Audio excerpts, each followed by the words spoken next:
trying to do is get a preponderance of evidence together so that we can prove the point that there's ruins all over the planet. And just as you would here on Earth, you're going to look for straight lines, parallel lines, circles, squares, rectangles, things of this nature. And when you find them, then you can start to zoom in on areas and look for even stronger details. On July 25, 1976, a NASA scientist was reviewing images of a region on Mars called Cydonia when something unusual caught his attention. There is a not insignificant group of people that think that we've already discovered life on Mars, that there are structures there, that there are buildings, obelisks, some kind of indicator of ancient cultures that is being covered up. He had to take a moment to process what he was looking at. Grabbing a magnifying glass, he confirmed what he saw, a massive structure on Mars, 140 million miles away. Viking lander photographs, it was discovered that there was this weird-looking structure that looks for all the world in the Viking photos like a face. Shaped like a human face. It was enormous, about a mile wide, and featured 2 eyes, a nose, and a mouth. Surrounding the face were pyramids and other formations that didn't seem natural. They appeared to be constructed. The next day, NASA held a press conference.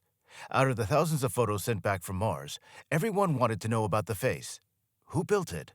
Why was it there? Could it be a message from a long-lost advanced civilization? Was it a religious relic? Was it solid, like the Great Sphinx? Or could it have hidden chambers like the Great Pyramid? NASA, however, dismissed the speculation. An unusual square structure on Mars? What's up with that? They claimed that there was a second photo of the same area taken shortly after, proving the face was nothing more than a trick of light and shadow. The problem? The second photo doesn't exist. So why did NASA make this claim? The answer might lie in the other images they captured.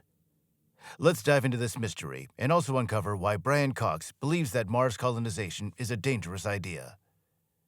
Mars has fascinated humanity for centuries. The ancient Egyptians viewed Mars as a god, while the Greeks named it after their god of war.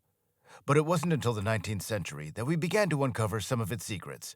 In 1877, Italian astronomer Giovanni Schiaparelli observed strange surface markings on Mars that he called canali. Although canali simply means channels in Italian, the media misunderstood it as canals, sparking speculation about an intelligent Martian race. As technology advanced, the space race brought us closer to Mars. In 1965, the Mariner 4 probe sent back 22 images of the planet. While groundbreaking, the photos were disappointing. There were no cities, canals, or signs of an ancient civilization. Mars resembled the moon, barren, harsh, cratered by meteors, and lifeless. Yet further advancements in technology made the idea of life on Mars less implausible. While it's cold and desolate now, Mars wasn't always this way. Long ago, it was a planet covered in vast oceans, with rivers and lakes. It had a dense atmosphere that kept the surface warm, volcanic activity, and even a global magnetic field. Once, Mars was a blue planet with the conditions necessary to support life. In 1975, NASA launched Viking 1 and Viking 2, 2 spacecraft designed to study Mars. Each carried an orbiter equipped with high-resolution cameras and a lander. By the summer of 1976, both had reached Mars, taking thousands of photographs. NASA scientist Toby Owen, tasked with selecting landing sites, discovered the face in image 35A72. Thrilled, he shared it with the press to generate public excitement about Mars exploration. The strategy worked. Too well. The face dominated headlines, forcing NASA to downplay its significance. They insisted it was a mere optical illusion, supposedly disproved by a second photograph taken hours later. Funny thing is, that second photo was never shown, and no one thought to question it. Despite the controversy, Cydonia remains a leading candidate for Viking 2's landing site. The area was flat, with excellent visibility and intriguing rock formations. But shortly after the face photo was released, Viking 2 landed in Utopia Planitia, a barren, rocky expanse. One mission scientist compared it to landing in the Sahara and expecting to find a garden. So why the abrupt change in landing site? Could there be something in Cydonia that NASA didn't want us to see? The answer might just be yes. Plenty of things. Monuments are rarely created in isolation. The pyramids in Egypt or those in the Central and South America were never just single structures. They were parts of vast complexes that included temples, town squares, and other buildings. So, if an ancient civilization on Mars constructed a monument resembling a humanoid head, we would naturally expect to find additional structures nearby. And, as it turns out, that's exactly what has been observed. Close to the face on Mars, there's a cluster of pyramids, often referred to as the City Square. Nearby lies another formation called the Fortress, which appears to be the remnants of a collapsed pyramid. Then there's the D&M Pyramid, named after NASA imaging scientists Vincent DiPetrio and Greg Molinar. This structure, standing 1.5 meters tall with 5 sides, is 3 times larger than Egypt's largest pyramid. What makes the D&M Pyramid particularly fascinating is its symmetry along 2 axes. While some might dismiss these formations as coincidental, the proximity of these strange structures to the face raises questions. Enter Errol Torin, a satellite imaging expert from the Defense Mapping Agency. His job was to analyze satellite images and distinguish between natural and artificial objects. After examining these Martian formations, including the face, Torin concluded that they were not of natural origin. The D&M Pyramid, in particular, captured his attention. He described it as the Rosetta Stone of Mars, noting its unique 5-sided shape and bilateral symmetry, unlike any landform found elsewhere in the solar system. Torin also identified mathematical relationships between the formations, and as additional images from Mars emerged, more strange objects came to light. Over the past 50 years, countless photos from Mars have revealed anomalies that seem out of place. For example, there's a towering rectangular monolith, another monolith standing over 10 miles high, and an object nicknamed the Shipwreck, which resembles a boat's remains or the foundation of a structure. In May 2022, the Curiosity rover discovered a doorway carved into a rock face. What lies beyond it remains a mystery. Massive tracks on the Martian surface suggest a colossal machine might have created them. Other formations are equally puzzling. The Martian totem pole defies explanations of natural erosion, while a dome-shaped structure, dubbed a glass worm by Arthur C. Clarke, adds to the intrigue. A particularly curious object is a moving orb of light captured in still images. Skeptics claim it's a dead pixel, but dead pixels don't shift positions within the frame, and this orb appears far larger than a single pixel. One of the most striking anomalies is an imprint resembling a valve or gear, captured by Opportunity's microscopic imager. Could this mark have been left by an ancient machine? Then there's a saucer-shaped structure photographed by the Mars Global Surveyor in 2000, which stands out distinctly against the surrounding terrain. These are just a handful of the countless anomalies discovered on Mars, with many more still waiting to be explored. Years after the infamous photo of the face on Mars was released, DiPetrio and Molinar searched for the original image to analyze it themselves.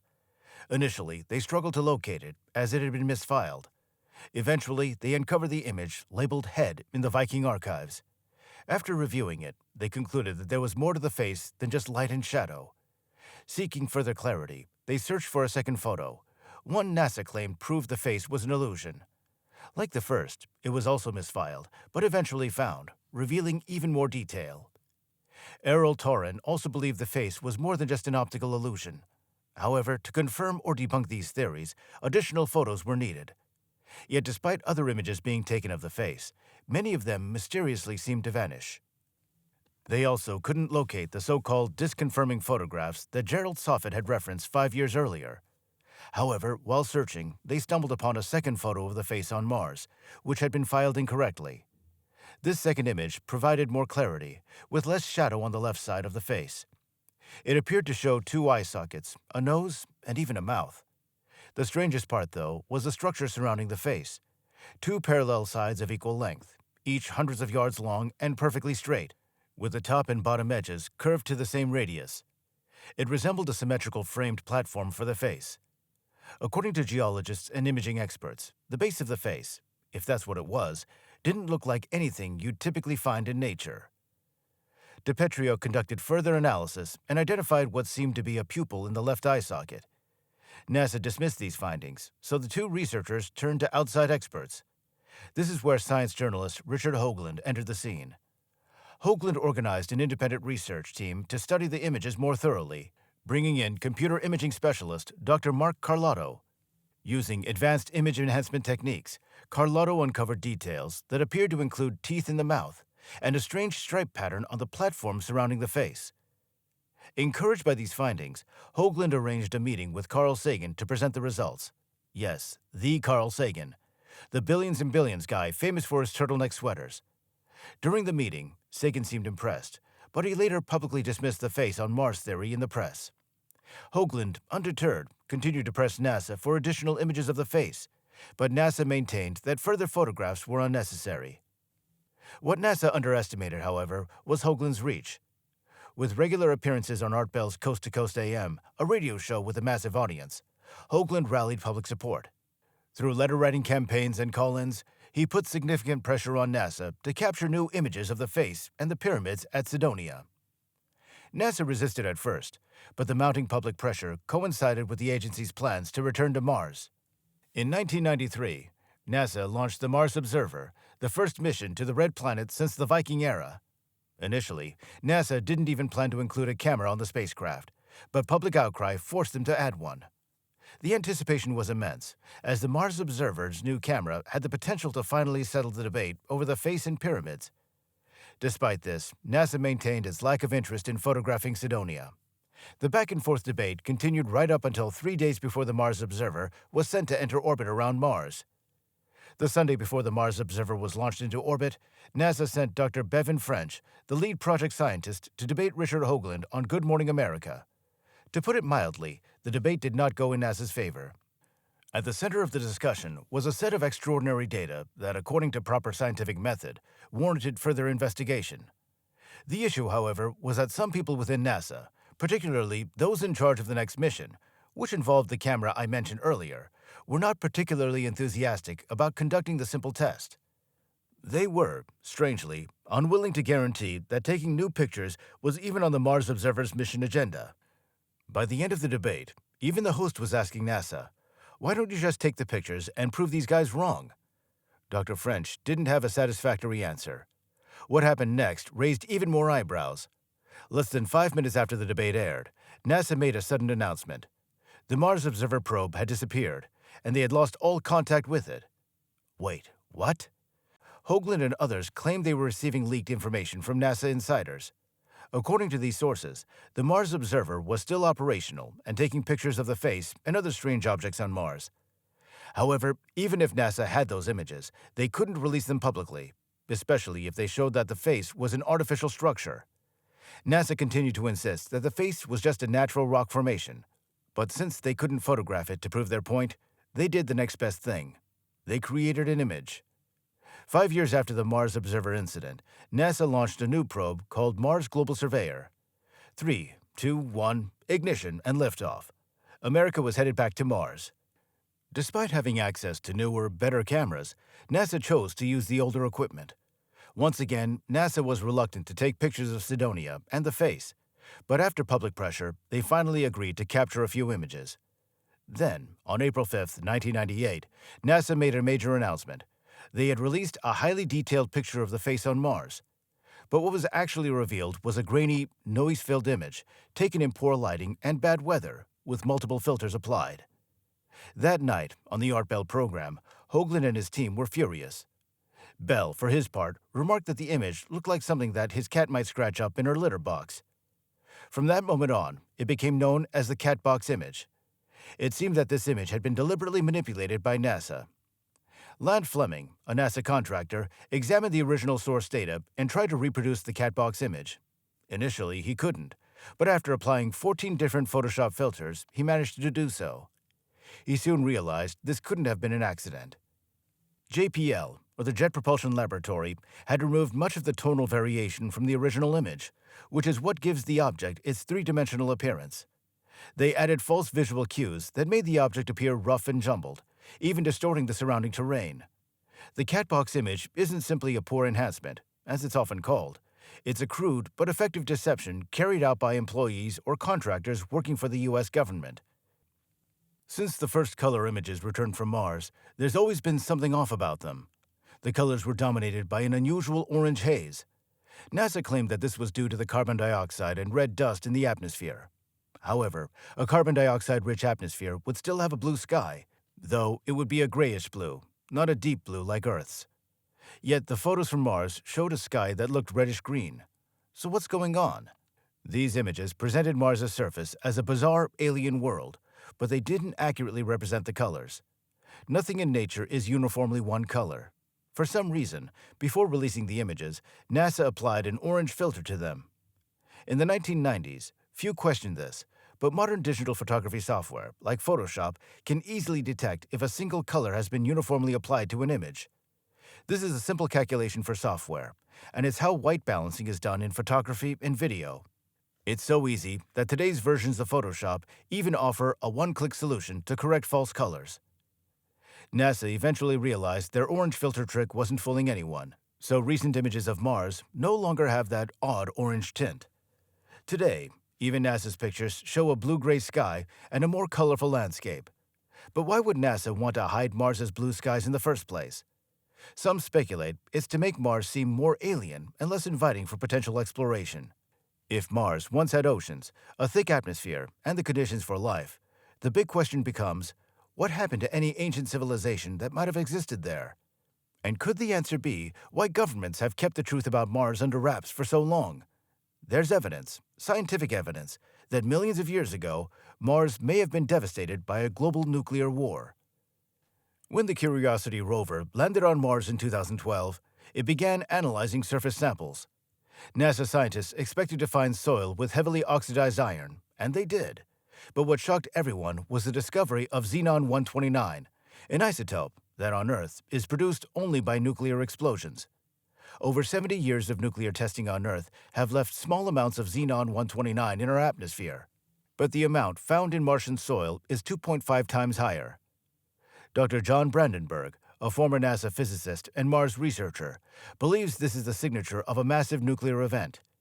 He claims, "This is a nuclear weapon signature. There's no other process that can create such a xenon spectral." According to him, the amount of xenon-129 suggests an explosion equivalent to 1,000 megatons, 50,000 times more powerful than the bomb dropped on Hiroshima. Brandenburg identified 2 radiation hotspots on Mars, with Cydonia, the location of the infamous face, and other alleged structures situated between them. Dating the isotopes suggests that these explosions occurred 150 to 300 million years ago. At that time, Mars was a blue planet, with oceans and a thick atmosphere. Such a massive nuclear explosion could explain how Mars lost its atmosphere. Most scientists today believe it's just an illusion.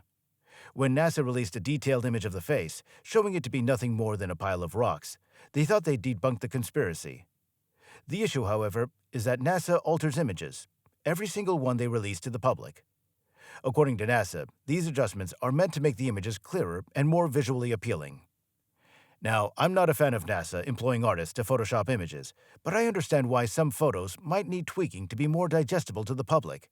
Still, there are some NASA Photoshops that raise eyebrows. For instance, take the famous photo of Earth from Apollo 17 and compare it to a 3D model of Earth released by Google and the U.S. Navy. The model, which is supposed to be mathematically perfect, has land masses that don't align. Not even close. How much you trust NASA is ultimately up to you, but I wouldn't give them my full trust. Some people take their skepticism to extremes with Mars images. Personally, I don't see these supposed anomalies unless someone explicitly points them out. Most of those images feel like a stretch to me, but the face on Mars? That one I can see clearly without any help. As for Richard Hoagland, I've mentioned him often, especially on After Files. He was always one of my favorite guests on Art Bell, an engaging speaker and highly entertaining. But he has his share of critics as well. Sites like Bad Astronomy and Skeptical Inquirer have targeted him, accusing him of exaggerating his credentials and experience.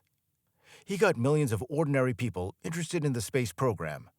Thanks to him, NASA was pressured into taking photos of Mars that we might never have seen otherwise. He also reminded us that we need to keep a close eye on NASA. People like Richard Hoagland are essential, watchdogs with access and influence who hold institutions accountable. Then there's Dr. John Brandenburg and his theory of a nuclear war on Mars. Dr. Brandenburg is a respected scientist with solid credentials. His early paper suggests that a nuclear event on Mars occurred naturally.